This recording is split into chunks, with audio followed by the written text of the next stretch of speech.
Welcome to Curiosity, Not Judgment. My name is Birga. And I'm Gary. So, I have been working on some complex systems, and I know you have been working on complex systems. And I thought we could have a conversation directly around that process. And I know we touch on it often because this is the world in which we both operate on very different problems. But I think it bears some time, or it deserves some time rather, to be curious about it and to think a little bit about all of the different people that make up a complex system or are necessary to solve complex problems. Yeah, and there's the physics and the things of a problem. Then there's the people of the Mm-hmm. problem, and so we can talk about the separate parts of both of those Mm-hmm. because the the things of a problem are, for the most part, you can't overgeneralize this, are kind of known, and you can kind of count on, if I build this bridge with this thickness girder, this is going to be the outcome. Mm. The people part of these complex problems are highly variable, Yes. and so that's the more complex part. It's the part that is, like we say about parenting, it's not complicated, it's just hard.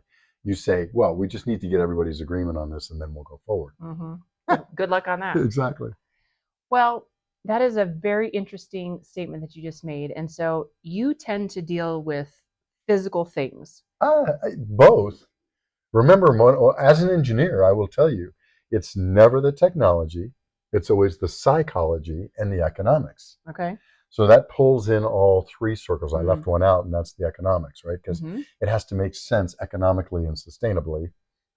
From some people use the word pencil, some people use the word profit, depending on how those words mesh with Mm-hmm. the rest of your life. But it has to be something that's sustainable, Mm-hmm. or it's not going to keep going, right? Sure. What we do as work, if there's not some kind of if it doesn't pencil, if it doesn't bring in some income, then it's a hobby, Yeah. right? And Yeah. so, and that's okay. We can have hobby and we can have work, but there's that component that we don't always like to talk about, but there's that money component, because that's kind of the way that we've chosen the system to work. Right. But the things so that's the completeness is three circles. Does it pencil, the physics, and the people. Mm-hmm. Okay, so pencil, physics, people. Okay. And so when you talk about all three, what you're saying is that the components that we're dealing with today in this conversation to be curious about is the physics part of it, which is, can this thing work? Can we build a bridge across this river? Mm-hmm.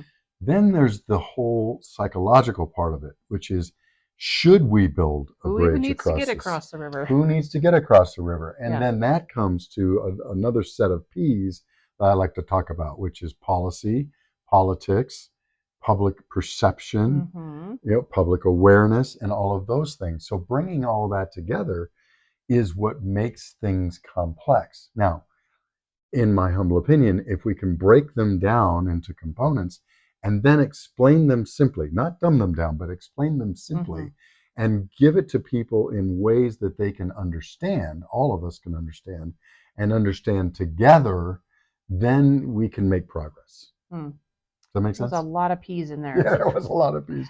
I like to alliterate. I know you that. do. I know you do. Just for my own brain, I can only hold so many things, right? Sure. And so, Well, I'm curious what you would think about this. So, okay. as I'm just lifetime processing what you said, so I work on the nonprofit side of things. You tend to be in the space where all of your P's actually are a necessary component of problem solving. And I'm wondering, for me, in my particular lane of combating human trafficking, do I have a physics section of that? You do.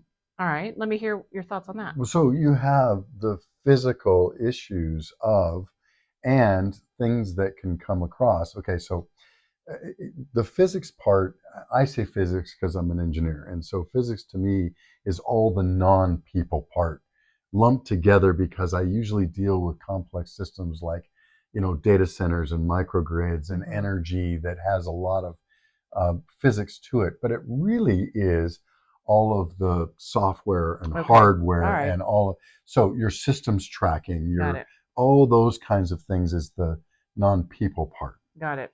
Okay.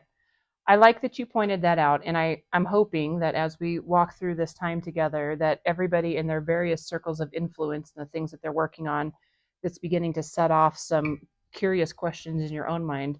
Okay, what are the three P's Mm-hmm. in my world? So I don't want to dominate this conversation around the work that I've been doing, but I always think stories are helpful, Mm-hmm. and would love to hear a story on yours in your space as well.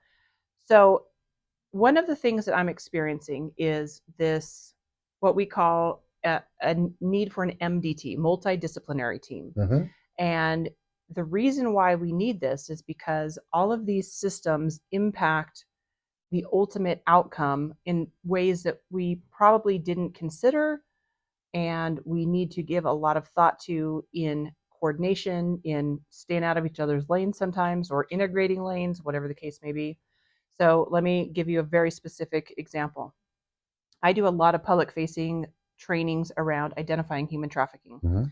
So I have been asked multiple times by various people associated with the hotel and lodging industry to do training. They want their staff trained because they're starting to get sued. So lawsuits come up against hotel Mm. chains to say, hey, human trafficking was happening in your establishment. You didn't do anything about it. We're going after you for big bucks, right? Mm-hmm. So now the hotel industry wants to be trained. Great, maybe. So I go in and I do training. But what I wasn't ready for was the fact that if we have an increased number of people who can identify potential trafficking, what are they going to do when they see it? Mm-hmm. They're going to call 911. That's right. So then enters the 911 dispatch system. Mm-hmm. If that team of folks that answers the call has not been trained or does not know what to look for, they are probably not going to put a high priority on that call. Yep. If they don't put a high priority on the call, they don't dispatch police, or police get there hours after the fact, and that doesn't solve the problem. And it just makes the individuals who reported super frustrated and likely to not report again because they did it last time and no one ever came. That's right. Right? So this is one small little circle Mm-hmm. just dealing with the human trafficking space. And so little did I know when I started all this, the complexity of getting training set up for dispatch officers. So Mm-hmm. now we're talking about having to go through the bureaucracy of the Department of Public Safety, Getting thank you for that correction, and going up through that ladder. It's fascinating and it's so complicated. And I was amazed with how many people I'm going to have to get to know in order to even begin to peel back the very first layer of this complex problem. Sure. And what you've done is you've explained that yes, it's a complex problem. It's a systems problem, Yeah. and trying to get all of the stakeholders up front is important as you can think of them. No one's Mm-hmm. perfect. Here's what you don't want to do. Everybody's heard about the car, the Edsel, and what a big failure it was. That's because a group of automobile designers and engineers got into a room and designed the perfect car. And what they forgot to do was bring in somebody, a consumer, a car buyer, to say, would you buy this thing? And the car buyers looked at it and said, okay, this might be the perfect car, but I don't like it. Yeah. Right? Okay, so similarly, like you just described, is okay. And by the way, the hotel example fits the three circles, right? They're happy going along, doing their physics and people thing, and then something affects the profit. Yeah. So they're getting sued. So, okay, well, now we got to fix that. How do we do that? We're going to train the people. Mm-hmm. Okay, but the problem is, what do the people then have for a system to work with? Yes. And you've run into exactly that. So what that does is you've identified a hole in that new system that we've got to fill. Yeah. We get to fill. It doesn't hurt that 911 dispatchers are trained in human trafficking for a number of reasons, because somebody who's being trafficked might be calling in. Right. So that doesn't hurt. So, but how do you bring everyone to the table and get their buy-in? Because the people who run the 911 are like, oh, another thing that we've got to be trained on. I've got a certain amount of turnover. I'm adding yet another layer and a Yep. couple of hours of things Yep. that we have to add to the training, and is this a priority, and all these kinds of things. Sure. It isn't that whether human trafficking or not is unimportant or important to them as Mm-hmm. an individual. They're looking at their system. Right. So what you're looking at in a complex problem is a series of systems which are perfectly designed to get the results that they're currently getting, Mm. and what you want is a different result. Yes. So what does that take? That takes the motivation of that system to morph or to tweak itself into that new way of being. Yeah. Easy peasy. So, and again, this is one of those things that's not Yeah. complicated, it's just hard Yeah. because humans are involved. And humans want to they want to be successful, Sure. and they want to feel like they're making a difference in the world. Yep. And I'm speaking for the world. I would love to think like I'm making a difference in the Right. world, and that my life doesn't get too overly complicated. And just when I think I've got everything kind of set, something new comes in, and we're all going through that every Sure. day, right? So we have to understand that whenever we approach somebody, they're not necessarily going to be happy that we're passionate about adding something to their plate. Mm-hmm. So Yeah. how do we do that in a way that's Mm. helpful for them? Yeah. No, that's a great question. And then and that's the curious question It here. is. And then how do we make sure that as we're trying to implement something new, that we are including all of the stakeholders as we Mm. can? And this is where I find things are more important and that we sometimes leave out. We don't become rigid in that we think, okay, we're going to implement this new system and it has zero flexibility, because by definition, you're going to find out that there's something that you forgot. Yep.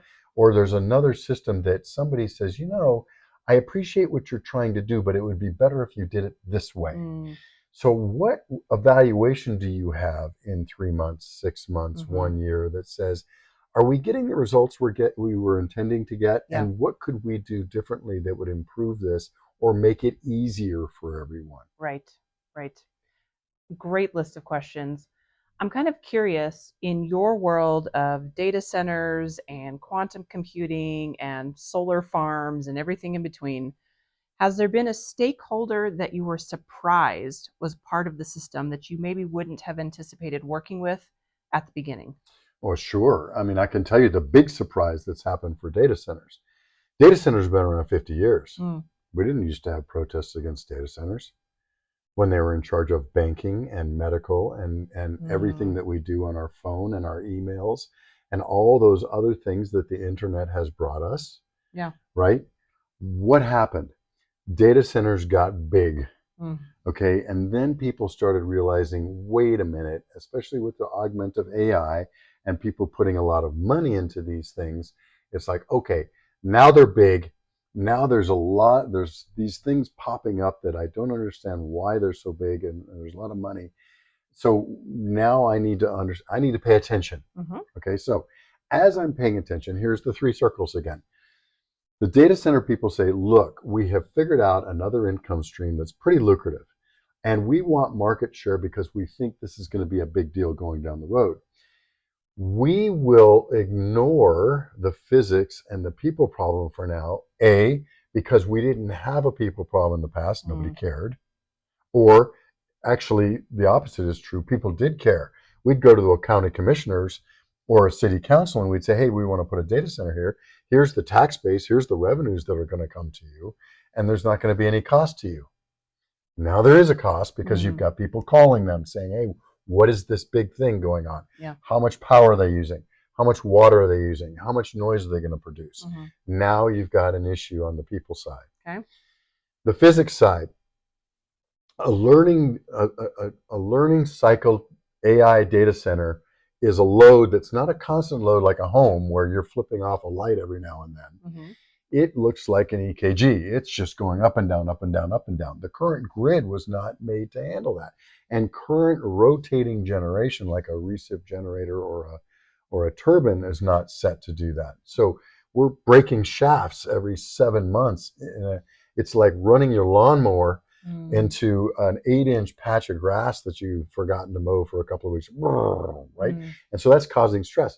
So the profit side was overwhelming the physics side and the people side because they saw a big opportunity, and it's okay to buy some more generators, and it's okay to make sure that the county commissioners are happy until it's not. Mm. Now you start saying, well, wait a minute, we want to connect into the grid because that's the right thing to do. We want to do, so we're going to have to figure out how to handle our own internal oscillations. And we're going to have to make sure we figure out how to do our own generation, and not and obey the laws of physics and not spend so much money on broken generator shafts. And now we need to figure out the people side. And we need to now design with a community instead of for them or at them. Mm. So that's a complex problem where we were surprised as an industry. I'm not saying we, because I've been operating like this for a number of years, but the industry was surprised at the amount and the level of backlash Mm. that all of a sudden has occurred over the last 18 months to 24 months. Mm. So then Does that make sense? it does. It does. As we're thinking about all of the different people that are involved in a complex system, whether they happen to have expertise in physics or in peopling or in profit, whatever voice they have that they bring to the table of this complex problem, I know that there is a tendency for us to sometimes elevate certain voices over others, right? Sure. Maybe we don't put as much care or concern about the head of the neighborhood association as we do, the president of a whatever. Mm-hmm. And so I think that is where we really do have to be intentional around curiosity, Mm-hmm. because to your point, we might have given a whole lot of time and attention to the more powerful, more important aspects of a problem, eliminating the time that should have been spent cultivating relationship. And so let's talk for a few minutes about really identifying some of the players within problem solving and how we make sure that we are honoring even those that seem to be lesser cogs, because they may be the linchpin in the whole thing. Mixing my metaphors, but you get what I'm saying. I do, exactly. And I take issue with the more powerful, less powerful, because that to me kind of gets to, wait, is this person more important than this person? And it's not that people are more or less important. It's that in these 10 seconds, this issue is or is not a part of my psyche. And what can I do? And, since the beginning of these podcasts, we've always talked about how the number one goal of being curious is good Mm-hmm. relationships.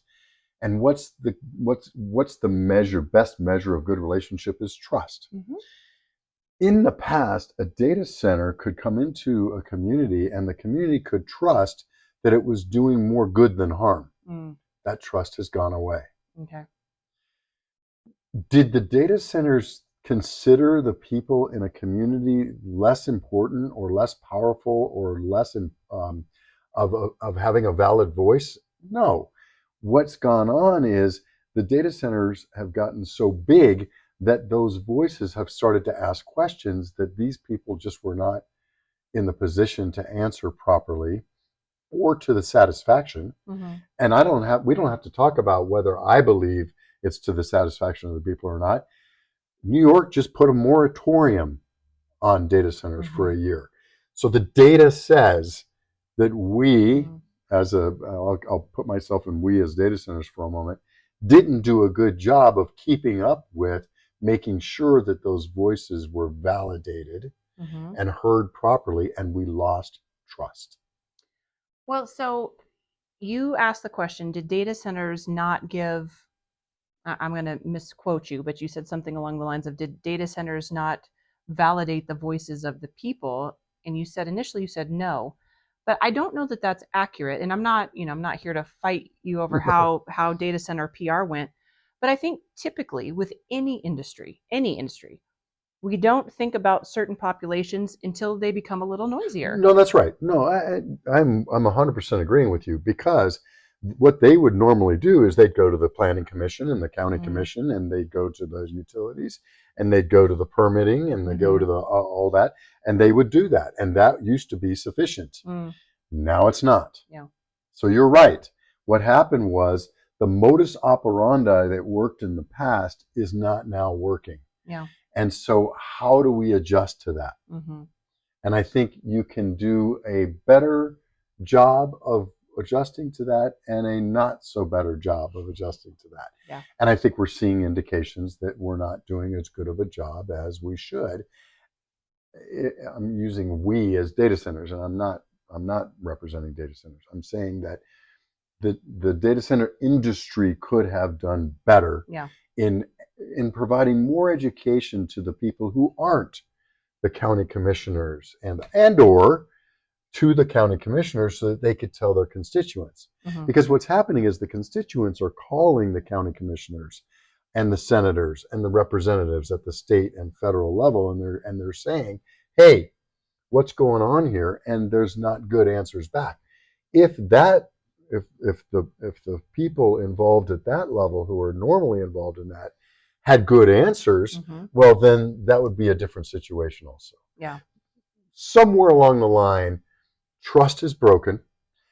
Trust can be, um, education is a good way to build trust. Yes. Sitting down with people and getting to know them is a good way to build trust. Agreed.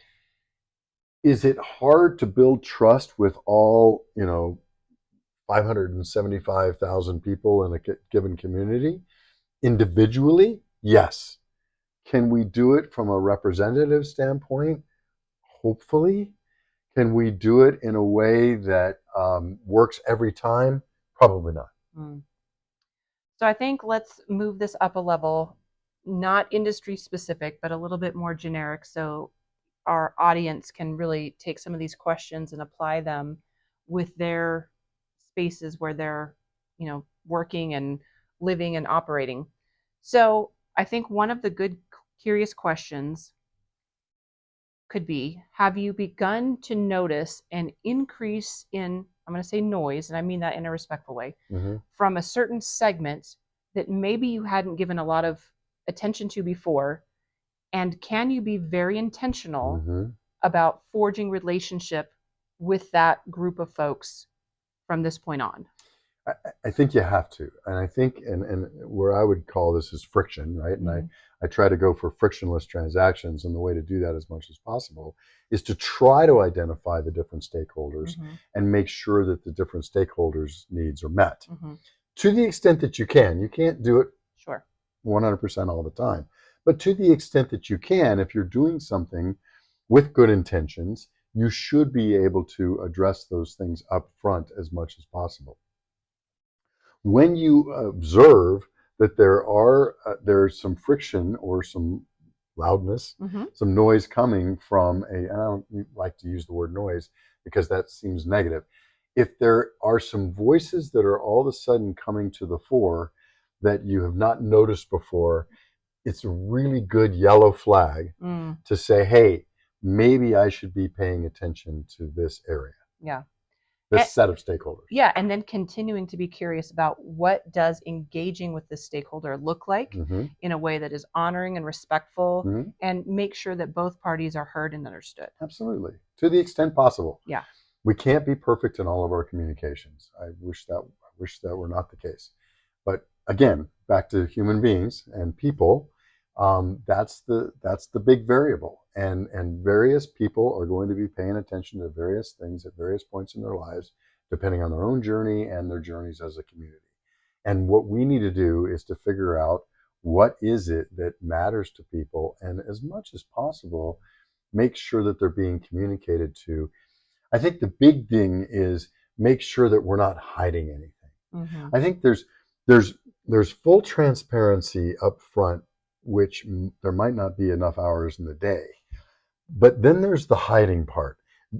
Here's where I have differences with people is if they go into a situation and they say, you know what, intentionally we're going to ignore those stakeholders and we're going to hide and try to go around those Yeah. stakeholders. that's a red flag, not a yellow flag. Yeah, agreed. What we need to do is try to make as many green flags as possible, identify yellow flags as they come Mm-hmm. up, and avoid red flags as much as possible. I think that's very fair. All right, well, we are quickly running out of time, so I will just leave off with some encouraging words of really taking some time to do that analysis around, the various components of the program that you're working on or the complex system. So we've got physics, we've got profit, we've got people, right, as the three high-level circles. So to consider who represents those circles in your space. And then if there is some if there are voices that are coming to your attention that had not previously been noticed, how do you be intentional in engaging in relationship so that as much as is possible that we maintain good communication and we benefit the entire process by making sure that we are honoring one another. And keeping the relationships and trust as a forefront goal. Yeah, I like it. All right, well, we will conclude with that and look forward to seeing you back here next week. Thank you, as always, for your time and attention, and we'll see you again soon. Take care.